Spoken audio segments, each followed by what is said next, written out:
So yeah wassup guys, welcome back to a new video. तो guys आज की इस वीडियो में अपन करने वाले हैं थोड़ी बुक रीडिंग। तो गाइस अपन करने वाले हैं थोड़ी बुक रीडिंग। तो चलिए जल्दी से बुक रीडिंग करते हैं। सब्जेक्ट है साइंस सब्जेक्ट है और अपन करने वाले हैं चैप्टर फर्स्ट। और मैं हूँ अभी मैं आ चुका हूँ 7th क्लास में, लेकिन अभी मेरे 7th क्लास का कोर्स नहीं है, इसलिए मैं 6th क्लास की बुक रीडिंग कर रहा हूँ। तो चलिए चैप्टर फर्स्ट का नाम है food, where does it comes from. तो गाइज चलिए रीड करते हैं। मैं आपको मेरी बुक दिखा देता हूँ कि गाइज मेरी बुक कैसी है। तो गाइज आपको मेरी बुक उल्टी दिख रही होगी, तो मैं इस वीडियो की लास्ट में आपको इस बुक का एक पेज आपको बता दूँगा जितना भी मैंने रीड किया है। तो चलिए गाइज जल्दी से रीड करना स्टार्ट करते हैं। सबसे स्टार्टिंग में, all living things need food to sustain life. We cannot live without food beyond a certain period. Food is essential as it provides us energy for performing various activities. Second point, it provides us nutrition needed for growth of the body. Third point, it repairs the worn out tissues, cells and tissues. Fourth point, it prevents the body from various disease. तो चलिए मैं आपको बता देता हूँ इनके meaning क्या होते हैं। तो स्टार्टिंग में लिखा है कि जितने भी ऑल लिविंग बींग्स हैं उन सबको जीने के लिए अपनी लाइफ चलाने के लिए खाना चाहिए होता है। अपन बिना खाना के जी नहीं सकते हैं और अपन को फूड ज़रूरी है अपने लिए, क्योंकि फूड अपन को एनर्जी प्रोवाइड करता है। फूड अपन को न्यूट्रिशंस देता है जो बॉडी की ग्रोथ के लिए होते हैं। फूड अपने वॉर्न आउट यानी कि थोड़े कमज़ोर कह सकते हैं, कमज़ोर नहीं तो ख़राब टिश्यूज़ को रिपेयर करता है।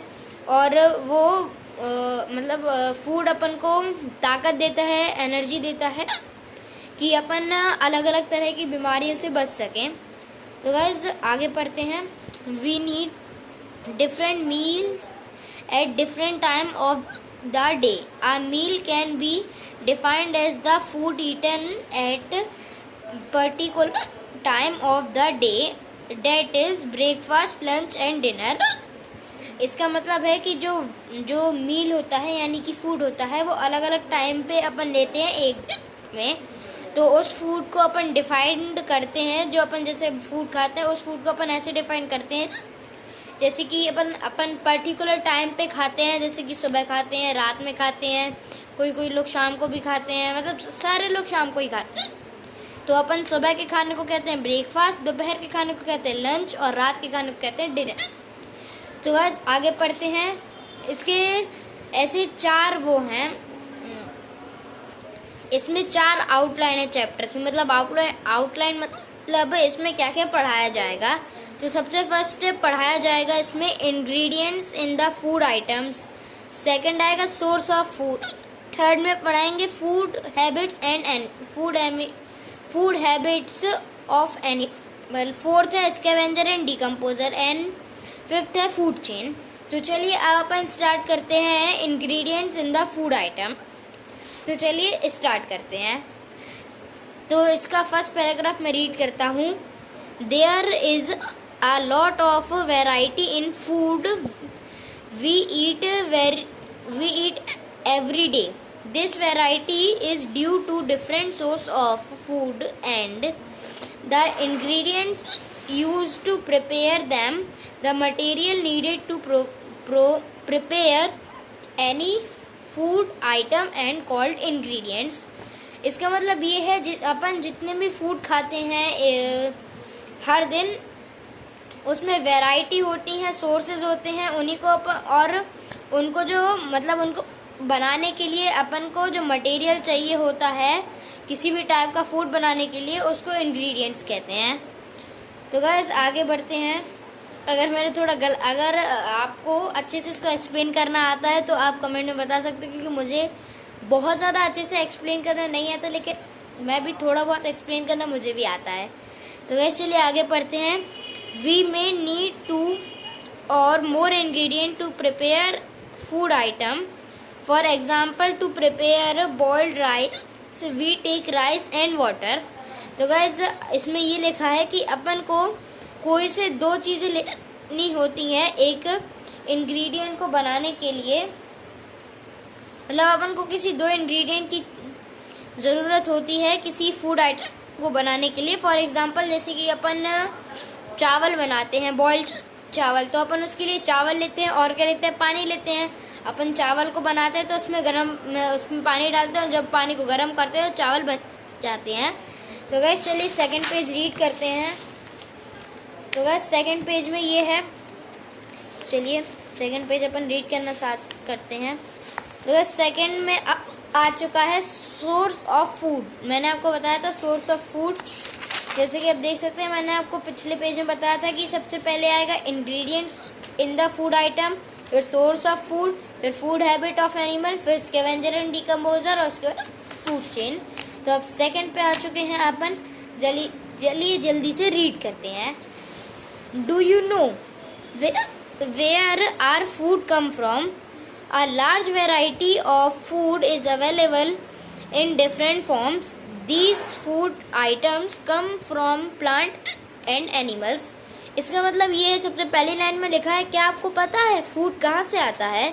तो उसके बाद लिखा है आर लार्ज वेराइटी, यानी कि बहुत बड़ी वैरायटी होती है फूड आने के लिए, और उसमें अलग अलग टाइप की फॉर्म होती है फूड आने के लिए।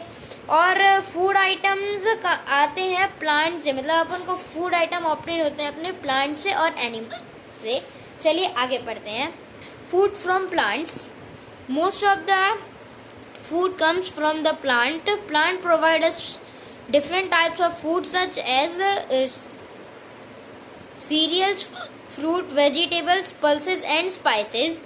तो इसका मैं आपको एक्सप्लेन करता हूँ कि बहुत से जो मील्स होते हैं वो अपन को प्लांट से ऑब्टेन होते हैं, अब प्लांट से प्रोवाइड होते हैं, और ऐसे ही बहुत सारे टाइप के जो प्रोवाइड होते हैं अपन को फ्रूट्स, उस मैं आपको बताता हूँ कौन कौन से टाइप के होते हैं। अपन को होते हैं सीरियल्स, फ्रूट, वेजिटेबल, पल्सेस और स्पाइसेस यानी कि मिर्च मसाला। तो गाइस चलिए आगे पढ़ते हैं। Different parts of the plant provide us different types of food. The following figures show in the different parts of a plant which provide us food. तो guys इसका मतलब ये है कि अपन को एक प्लांट डिफरेंट टाइप के फूड अपन को देता है, मतलब वो डिफरेंट टाइप के फूड प्रोवाइड करता है अपन को। और इस फिगर में अपन को दिखाया गया है कि फूड अपन को मतलब प्लांट इनको कैसे फूड ऑब्टेन करते हैं अपन। तो गाइस एक बार मैं आपको दिखा देता हूँ फिगर।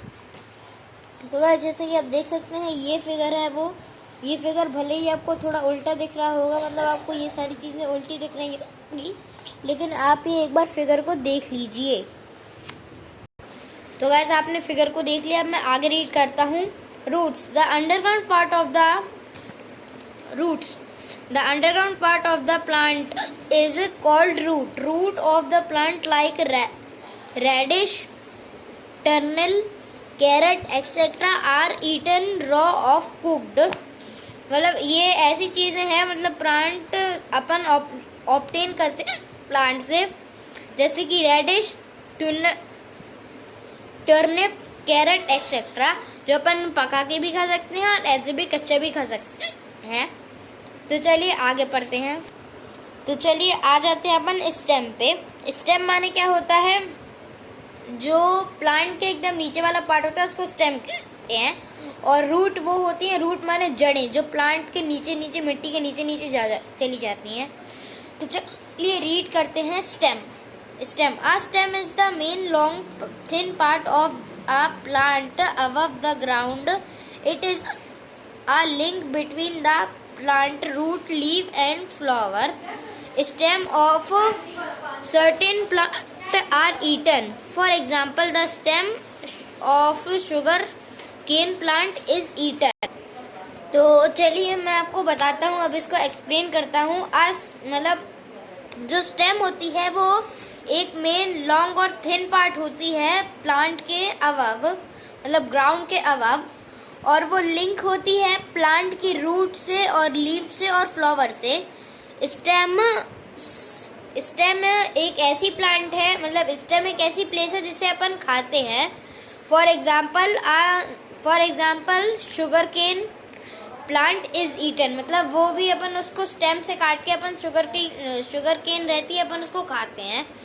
तो आगे और शुगर केन और पोटैटोस और अनियन अपन इनको मतलब और भी बहुत सारे हैं जिनको अपन स्टेम से काट के खाते हैं। तो चलिए और आगे रीड करते हैं। तो गाइज इसके आगे है लीव्स। तो चलिए अपन लीव्स को पढ़ते हैं। Leaves are called the kitchen of the